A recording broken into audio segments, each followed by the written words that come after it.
Dis hy. So julle Jesaja, ons lees dit asof dit een profeet is, dit is definitief nie een nie. Die enigste vraag wat ons vra in die navorsing oor dit is, was dit 2 profete of was dit 3? Daar is 'n bietjie van 'n verskil van opinie rondom dit. Maar almal weet, dit kan nie een gewees het nie, dan moes hy 'n paar 100 jaar oud geword het, oor die tyd wat dit loop. So kyk net gou na die boek Jesaja, dis wonderlik dat die Here verskillende mense gebruik, en daar is eintlik 'n goue draad deur die boek. Jesaja begin, en julle almal ken die teks waar die Here die uitnodiging maak, kom tog, laat ons die saak met mekaar uitmaak. Nee, julle ken daai mooi teks. Al was julle skarlakenrooi van sonde, julle sal wit word soos sneeu. Ek dink die Here het die waarheid van daai teks vir my geillustreer, toe ek hier by julle 1 September, julle was nog almal bekommerd dat ek het nie gaan maak tot op Mooi Rivier nie, ek onthou die mooi oproepe wat ek gekry het, toe ons daar deur Anderburg ry en die sneeu lê so dik, ek oordryf nie, dit het regtig so gelê, ek het nog nooit in my lewe so baie sneeu gesien nie, en dit is bewolk, en in die bewolkte weer moet ek my sonbril opsit, want die sneeu is so wit, dit verblind my. En ek onthou nog hoe Tannie Elise gesê het, kyk, die Here sê, witter as sneeu, sal ek jou was. En so daai uitnodiging lê aan die hart van Jesaja, van die begin af. En dan waarsku die Here sy mense, en wat doen hulle? Hulle luister nie. En die Noordryk word in ballingskap weggevoer. 722 voor Christus. Ons gaan dit nou in die Bybelstudie nog doen. Dis 'n ongelooflike tydperk daai. Dan praat die profeet weer en die Suidryk word weer gewaarsku. Jy moet onthou, ons lees van die Noordryk nooit in die geskiedenis ooit weer na dit nie. Die Assiriërs het hulle kom vernietig, hulle is van die planeet afgevee. Dan gaan die Suidryk aan, daar Jerusalem. Dan in 586 voor Christus, dan val die Suidryk. Die Babyloniërs kom neem dit in, hulle vernietig Jerusalem. 'n baie groot ding wat gebeur is dat hulle die tempel vernietig. En ek en jy moet dit verstaan, dis nie soos ons oor die kerk dink nie. As hier nou 'n verskriklike storm kom en die kerk word deur 'n orkaan getref en hy word nou plat gewaai, dan gaan ons baie hartseer wees, want ons onthou nog die geskiedenis van dit, maar dit gaan nie ons geloof ruk nie. Ons gaan wag dat die versekering uitbetaal en ons gaan kyk watter veranderinge moet ons maak as ons hom nou bou, nee. Dalk 'n heater in 'n Mooi Rivier insit. Maar dalk 'n lekker kaggel insit of iets. Maar dit was nooit met die tempel so nie, want onthou met die tempel het hulle geglo God bly in die tempel. Gaan kyk nou na al die psalms. Ons het nou volgens 'n paar psalms gesing, maar baie van die psalms noem ons sommer Sions psalms. Dit gaan oor Sionsberg waar op die tempel is en die hele teologie agter dit was, God is daar, die stad sal nie wankel nie, God is in sy tempel. Nee, niemand kan hierdie tempel iets aandoen nie. En dan kom die Babyloniërs en hierdie tempel word vernietig. En al die tempelskatte word weggevat. En die volk word in ballingskap weggevoer. Jou ma het eintlik baie mooi dit opgesom by die ouer huis, toe sê sy, hulle is eintlik ontvoer. Nee, want dis wat gebeur. En hier is hulle na 'n vreemde land toe. En die vraag wat hulle mee worstel is, maar God is daar saam met die tempel vernietig. God is daar saam met die tempel platgeslaan. En dan kom die woord van die Here weer tot hulle, wat absoluut verstommend is. Hulle het gedink, kan nie gebeur nie, want God is mos nou daar in die tempel, en nou is die tempel weg. En hulle moes leer, maar God word nie in geboue vasgevang nie. Hy bly nie in die tempel nie. En die ander ding is, selfs daar in Babylonië het God sê, gaan lees Daniël, dan verstaan jy dit, nee. God het selfs in die vreemde, het God gesê, hy heers ook daar. En dan kom sy woord tot hulle. En hierdie ongelooflike belofte dat hulle gaan terugkeer. Men, dis onmoontlik. Want hier is hulle by die magtige Babyloniërs. Dit kan nie gebeur nie. En dan stuur God Kores die pers, en hy verslaan die Babyloniërs, en hy sê vir al die Israeliete, al die Jode, julle kan teruggaan Jerusalem toe, en ek gaan julle help om julle stad te herbou. Ek gaan, Shame, kyk hoe lyk dit hier, julle tempel, waar is julle tempel? Nee, ek gaan julle help om die tempel te herbou ook. Julle kan mos nou nie daar sit sonder 'n tempel, hoe gaan julle aanbid, alles. Ek gaan julle help met dit. Natuurlik het hy bymotiewe gehad, julle. Al wat hy gevra het, onthou nou, as daar moeilikheid kom, dink hoe sleg het hierdie Babyloniërs julle behandel, nie? Hulle het julle hier weggevat. Kyk wat het ek gedoen. Ons het julle teruggevat na julle land toe. Ons het geld gestuur, ons het gehelp om julle stad te bou, ons het die muur vir julle help bou om julle te beveilig. Ons het julle selfs gehelp om julle tempel te herbou. So onthou maar net, as daar moeilikheid kom, onthou net aan wie se kant wil julle dan wees. Nee, so polities 'n baie goeie skuif gewees van. En wat sê die profete? God het hierdie hele wêreld geskiedenis gaan manipuleer om sy volk tot voordeel te wees. Want hy was ook daar God. En hy is ook daar koning. So die teks lê in die konteks van dit alles wat gebeur het. Die teks wat ons lees, hoofstuk 55, kom na hoofstuk 53 wat praat van die knegt van die Here. En onthou nou, ek en jy kan dit nie vandag meer lees sonder om te dink aan die Here Jesus Christus. Nee, ons kan nie, ons is Christene. Ons lees die teks as Christene, nie as Jode nie. So ons kan ook nie anders as om te sien, hierdie teks het dan sy diepste vervulling in die Here Jesus Christus gehad. So dis die konteks waarin ons dit lees, en die konteks waarin God se woord na ons toe kom. Want ons het nou die voordeel wat die Jode nie gehad het nie. Ons weet, hierdie woord het waar geword. So kom ons lees dit met alles wat ons weet, en ons vra vir die Here dat hierdie pragtige teks, dat ons dit regtig mag hoor volgende. Kom ons bid net eers saam.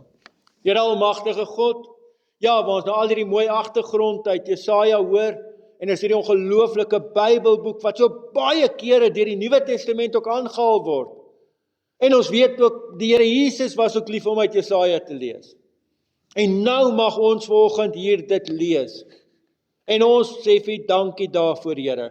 Ons bid dat U deur die Heilige Gees sal kom, en dat U deur die Gees ons binneste sal oopmaak.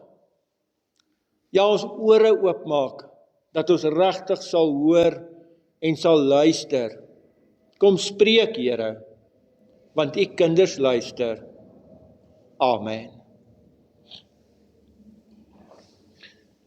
Jesaja 55.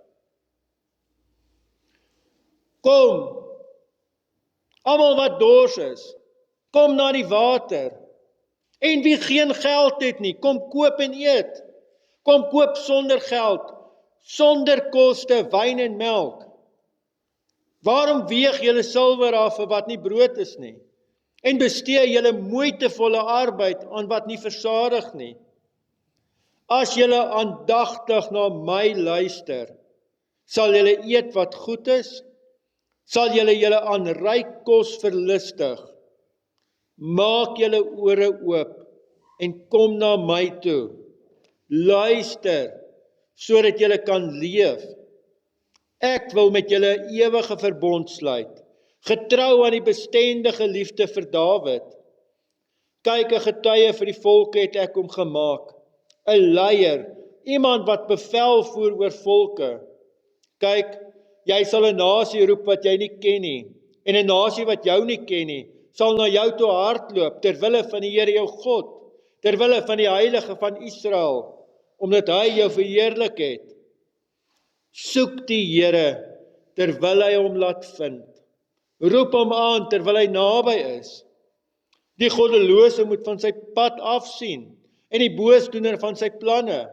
Hy moet na die Here terugkeer, sodat hy hom genadig kan wees, en na sy God, want hy vergeef oorvloediglik.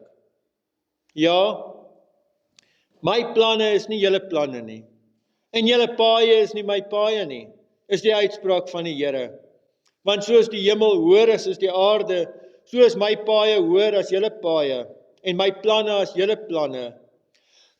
Ja, soos reën en sneeu uit die hemel afkom, en nie daarheen terugkeer nie, maar die aarde deurdrenk en plante laat voortbring, dit laat uitspruit, en so saad gee vir die saaier, en voedsel vir die wat eet. Net so sal my woord wees wat uit my mond uitgaan. Dit sal nie vrugteloos na my terugkeer nie, maar doen wat ek wil hê, en die doel bereik waarvoor ek dit gestuur het. Ja, met vreugde sal julle wegtrek, en in vrede gelei word.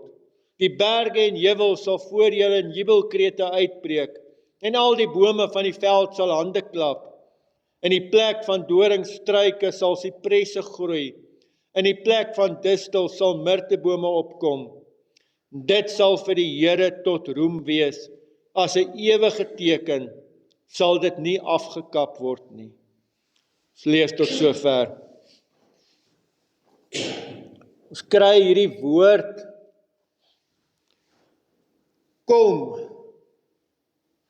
Dis 'n Hebreëse woord wat 'n baie sterk woord is. Uit ander kontekste word dit eintlik vertaal ook met wee. Julle weet baie van daai tekste van wee julle wat?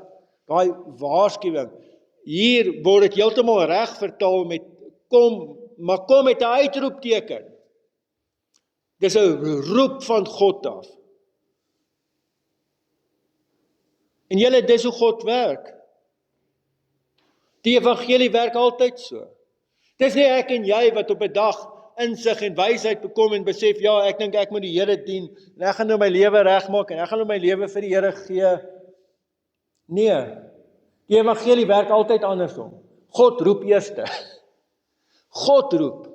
En ek kry dit reg deur die Bybel. Weet jy waar begin dit? Dit begin by Adam. Ons weet die verhaal in die tuin van Adam en Eva wat gesondig het. Wat is Adam se oplossing?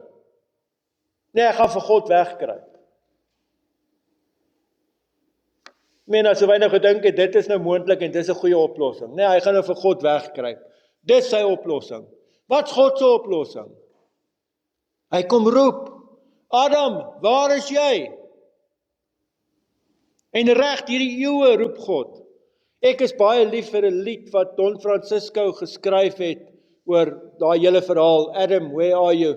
Maar in die lied dan sing hy, God roep hier al die eeue heen, maar God se kinders gaan deur die lewe met hulle vingers in hulle ore. God roep vir almal wat dors is.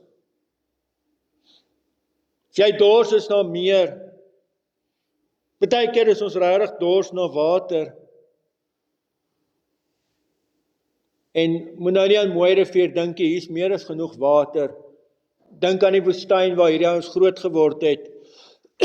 En jy loop daar in die hitte van die woestyn, en dit brand jou, en jou keel is droog, en jou tong sit in jou verhemelte vas.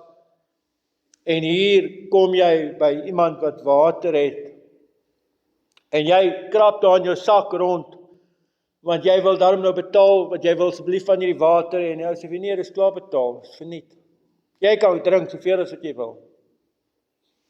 Dis die beeld van hierdie teks. En wie geen geld het nie, kom koop en eet, kom koop sonder geld, sonder koste, wyn en melk. Nou is dit sommer nie meer net water, hè? Ek onthou toe ek 'n kind was, as ek vir my ma gesê het ek is dors, maar eintlik bedoel ek is nou dors vir koeldrank, ek is nou wil 'n koeldrank hê, né? Dan sê my ma altyd, maar as jy dors is, drink water. Dis wat mens drink as jy dors is, en dis wat jou liggaam nodig het. Wat sê die teks? Nie water, hè? Nie net water, hè? Wyn en melk, dit drink mens vir lekkerte. Dit is bederf. Verstaan die goeie wat God aanbied. Dat hy nie net vir hulle gee wat jy nodig het, want jy het water nodig, anders gaan jy dood. Jy het nie melk en wyn nodig nie. Ons tyd sal dit dalk nou koeldrank gewees het, nê?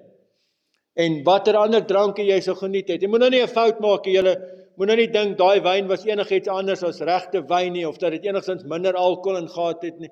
Baie geleerdes reken eintlik dit was nog sterker as die wyn wat ons drink. Daarom het hulle sekere tye van die dag dit met water verdun, dat hy daarom die middag nog iets oor het om te werk, nadat hy dit gedrink het.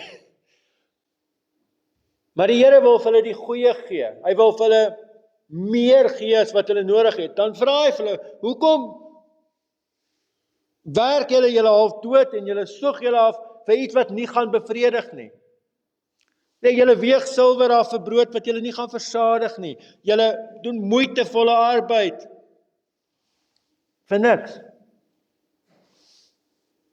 Ek sal vir julle die regte water gee. Ek sal vir julle die regte kos gee.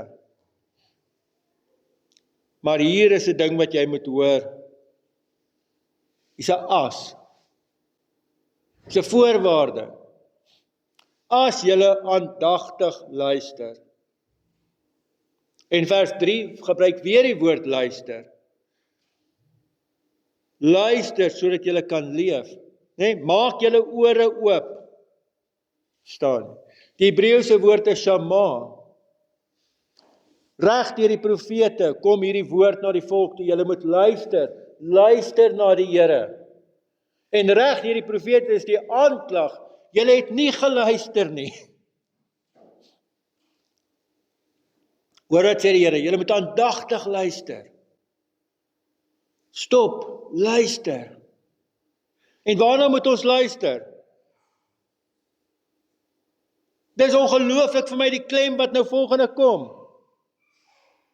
Waarna moet jy aandagtig luister? Na God se liefde. Dis vir my absoluut verstommend. Dis die eerste plek waar dit moet begin.